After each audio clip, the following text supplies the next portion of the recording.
makinig kayo mabuti. Wala mo na magbubukas sa saing. Saya mo kung Eddie, binubusa mo na. O, si tatay, itong mga bata sa tarapan, mga madadaya eh. Okay, kakainin ng dalawa. I mean, hindi naman. Kahit bahala kayo.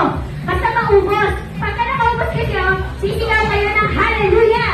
Kung sino makasigaw dito sa gitna, siya ang palalo.